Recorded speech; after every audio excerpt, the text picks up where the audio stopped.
Now I will show you how to change the floor with a landscape, and we will change also the material with a basic one which we already downloaded with you.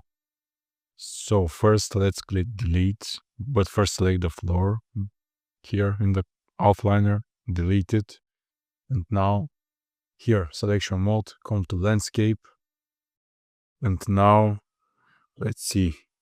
Okay, this landscape is enough, and let's click create.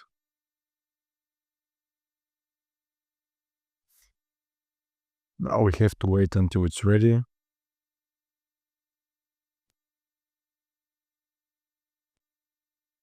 Okay, our landscape is ready, and as you see, there's a big circle in the middle. So this is our brush, which we are using to modify the landscape.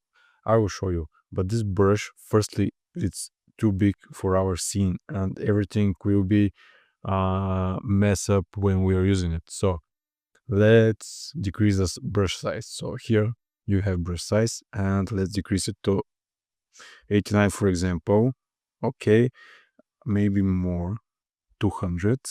Okay, perfect. And now you can see, let's click on a sculpt, and now we can sculpt on our landscape, and we can make hills or some holes for lakes or pathways or something like that. Here the second tool is erase, so it's like a rubber which is deleting everything you did before and bringing back by default. So it's important. Sometimes it's even faster than to click Ctrl Z to undo what you did before. So here we have a smooth tool, but let's come here on the right side and I will show you everything how it works. So first let's begin with the sculpt tool. Let's increase the size of our brush just to see better. Okay, now we are sculpting like that.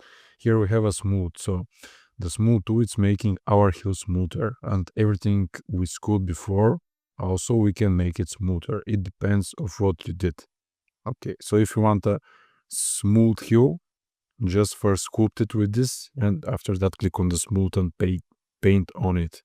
Okay, we have also flatten, but first let's make another sculpt. Here we have also the brush strength. So when we increase in the strength, so more stronger will be our brush, we can see, and the painting will be faster. So now we want to make it flatten. So what flatten makes, you can see. Okay, it's like a canyon cliffs or something like that. So yeah, now let's see. Here the flatten, again we made it flatten here, and our floor becomes flat, our sculptures. Okay, we have ramp. So ramp, with the ramp we can make some pathways, but in different ways. So click first the left button somewhere and the right button here, and now we can modify the position.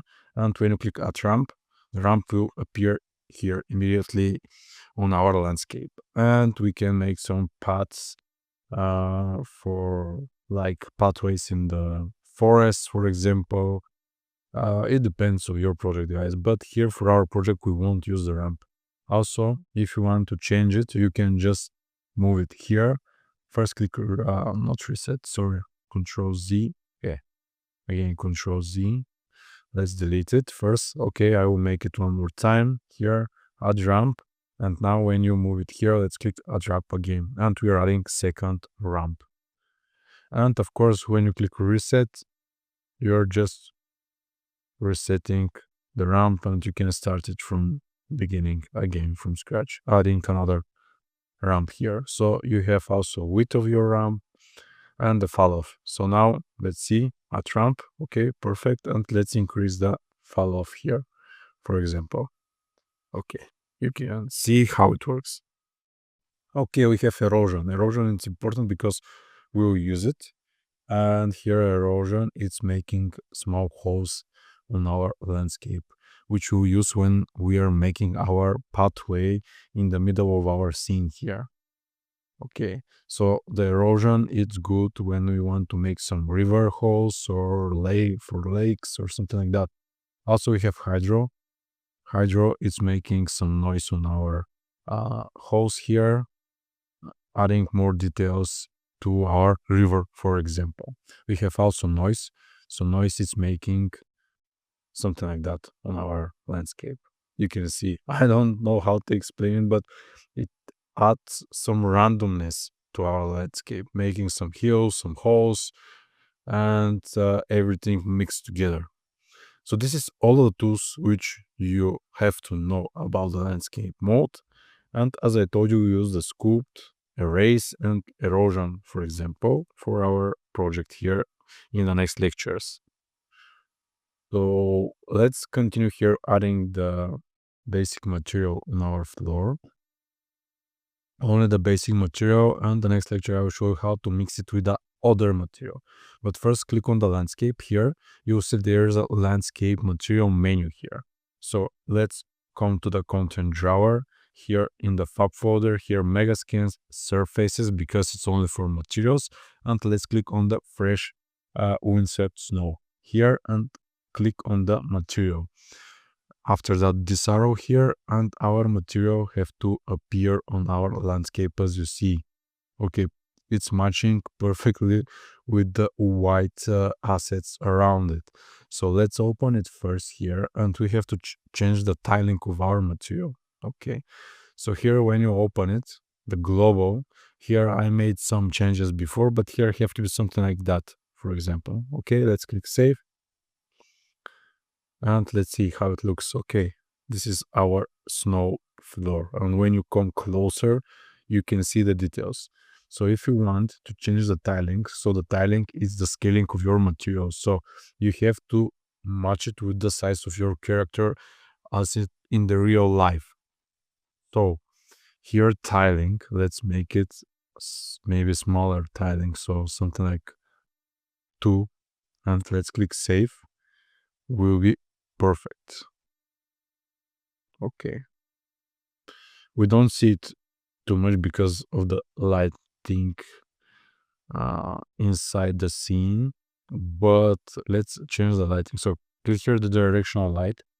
Here let's move and click Ctrl and L on your keyboard. Don't leave your button, the control button. Only leave the L button. Just don't hold the L button and hold the control button. And now when you move your mouse on every direction, you're changing the directional light of your scene. So for example, let's see how it looks like that. Okay, we can see the details here now on our snow. It's much better. So we'll keep the tiling like that. Probably. Let's see. Maybe let's make it 1.5. A bit bigger than before. Okay, maybe more. Perfect. This is better because we have some stuff from the trees on the snow and gives better details to our scene. Okay, something like that, it's fine. Also the offset to X and Y direction is just to change the view of your material. So I will save it like that and let's see. Okay, looks good. We'll keep it like that. And now here we'll start building the pathway with the other assets around it. Okay. And at the end of our lectures in this chapter, I think we will add another material. To this material, we will start painting here the pathway in different material, which is really cool. So see you in the next lecture, guys.